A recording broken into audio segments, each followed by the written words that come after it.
How's it going, guys? Josh Armijo here. Hope everybody's doing good and well and stuff. Yes, if you have to ask, I lowered the ears. If you haven't noticed in my last couple of videos, I've lowered the ears. Bald. It's the best thing to do whenever it gets really hot during the summer. And yeah, it is what it is. It'll grow back and I'll eventually crop it off again. I wanted to do something a little bit different today. It seems as though everybody is getting their best of 2012 so far lists ready to go. So I figured I'd do my own little variation on it. I did this back when I had older videos on my channel, but in Glorious HD, I wanted to bring this little segment back. I'm calling it What I've Liked and Loved in 2012 so far. I'm gonna be talking about 10 albums. 5 albums that I hold in personal standards as music that I enjoy and I don't feel need a list to justify it. And 5 albums that will no doubt either make an appearance or show up in my top 20 metal albums of this year. So right on, let's get on started with the 5 personal favorites. First off is As Above, So Below by Angel Witch. This is released on Rise Above Records, Metal Blade Records. This band is legendary when it comes to the new wave of British heavy metal. This band released a lot of stuff towards the beginning of the 80s, but then they were pretty much dormant for about a quarter of a century. 25 years later, they come out with this brand new album, As Above, So Below, and really, this is incredibly enjoyable traditional metal. I absolutely love the smokiness in the riffs, incredibly heavy, very, very soulful, very catchy. I'm loving the vocals. I'm just loving the overall authenticity of it. This is a traditional metal record, very, very much accessible to anybody who is into any extreme form of metal. But this is something that harkens back to the old school, and this is a really, really strong, solid release. Next, I showed this off not too long ago, but it really has been continuing to grow on me ever since I first heard it. And that album is Harmonicraft by Torch on Volcom Entertainment. This is probably their best effort to date, and their most accessible effort to date, because there is so much poppiness, so much catchiness, a lot of heavy, heavy riffs. That's really what makes this album a Torch album, is those guitar riffs. They just sound absolutely amazing. Just the harmonies and the vocals, just the speed of the drums. Even the quick songs on this album really make it something special and unique. And really, it's awesome. I really enjoy this album a lot. It's really great. It's great Torch stuff. Next is the new album from the band Barren Earth, The Devil's Resolve on Peaceville Records. This is a supergroup of some sorts. It features members of bands like who either used to be or are currently in bands like Amorphous, Creator, Swallow the Sun. This, to me, is my favorite melodic death metal album of 2012 by far. Like, let me put it this way. If you listen to Opeth's Heritage and were disappointed by the fact that there were no growls or death growl kind of vocals on that album, there are plenty of them here. And though these vocals are some of the lowest, guttural, growling, intimidating vocals I've ever heard. Just bone-chilling. But not to mention the clean singing that's on this album. It's just amazing. Really, really catchy. And really, I'm loving the inclusion of the keyboards and the organ sounds that are on this album. It really invokes a natural vibe to the sound. It really is an amazing, amazing record. And hell, it may even cross over into my top 20. You never know. But if you haven't heard of Barren Earth, support this band. They are amazing. And the next two, I have to show some Texas love. These bands I get great enjoyment from. Severed Records really is the premier brutal death metal label for me at the moment. I mean, besides Comatose and Ossuary Industries, just amazing record labels. But this label has been consistently producing fantastic brutal death metal, and this album is one of them. This is Origin of Apocalypse by Diminished. This is their third full length, and it's their absolute best. I It's the usual Diminished sound. It's very, very crushing, very loud, snappy double bass. The guitar riffs are just a lot more cohesive and creative, almost to a more tech death type of variety. The vocals are just angry, guttural, undecipherable. The lyrics, how it verges from just straight up gross brutality to thought-provoking material. It's just awesome. I absolutely love it. It's their best work by far, and definitely something to be on the lookout for. Support Diminished if you can.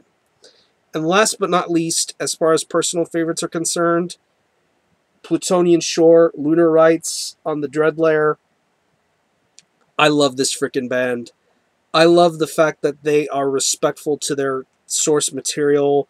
They play a style of black metal that's very traditional and very accessible, from the high tremolo guitars to the high-pitched, raspy screamed vocals, the use of fast blast beats and keyboards. It's just very, very atmospheric, and it works incredibly well. This is a great, great band, and really, they've delivered, as far as I'm concerned, their magnum opus. It's a fantastic album, and definitely support Plutonian Shore if you ever get a chance to hear their music or see them live. They kick ass. Support Plutonian Shore. And that's it as far as personal favorites are concerned. Now let's get on to the nitty-gritty by talking about what may eventually crack my top 20 this year.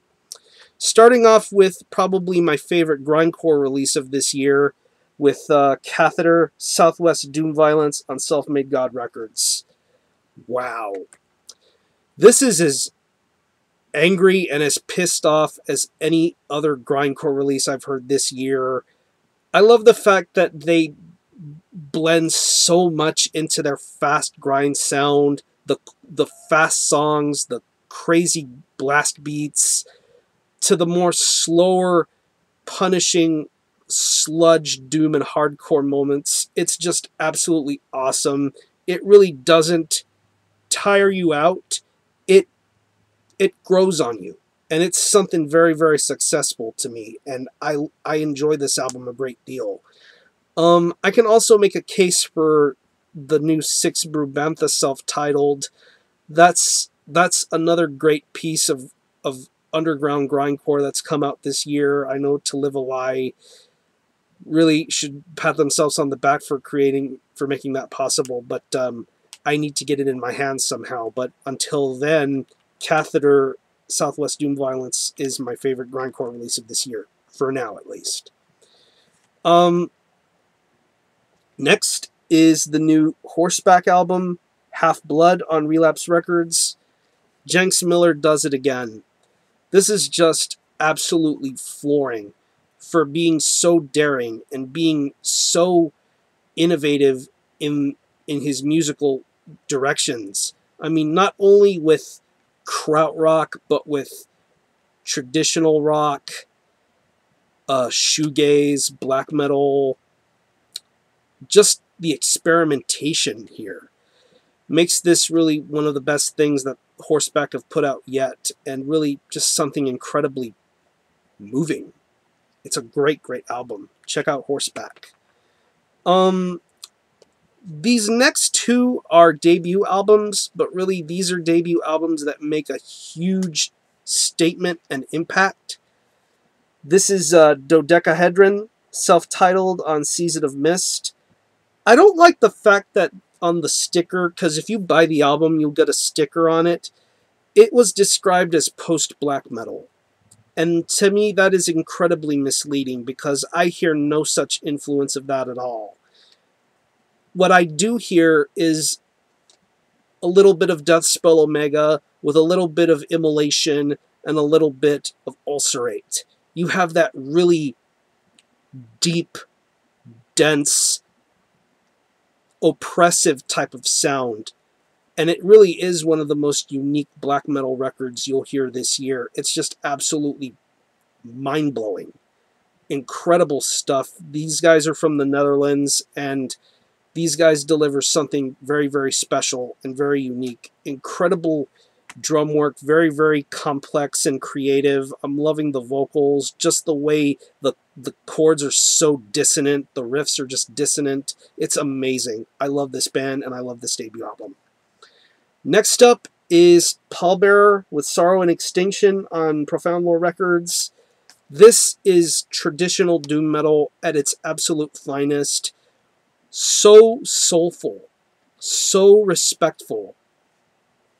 I mean, if you think of stuff like Black Sabbath or Candlemass, you would have the sound that is Pallbearer. The vocals are just soulful, beautiful. The guitar riffs are just heavy, punishing, destructive. But yet, this is doom that can be easily accessible to those who really aren't into the heavier kind of doom. But this is traditional doom as only Pallbearer know how to make it, and it's an absolutely amazing release. I can't wait for the vinyl to come out later this year. It's going to be amazing. And last but not least, Ravage and Conquer by Impiety on Pulverized Records. Yes! This album is just godly. From first track all the way to the Bathory cover at the end. This is probably one of the best metal bands to come out of Singapore. These guys are so good.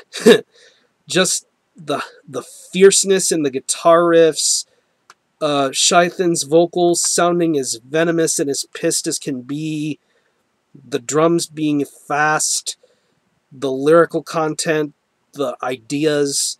This is Impiety doing what they know how to do, and that is just make an incredible attack mode with this album, and it just sounds fierce. It's punishing, it's heavy, it's nasty.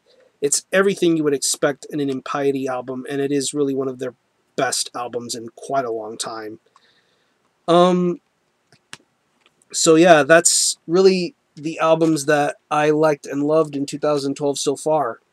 Who knows, this may all change by year's end, but that's really all I can say for the time being. So let me know what your favorite albums of this year have been, regardless if you consider them your favorites or in your personal top 10.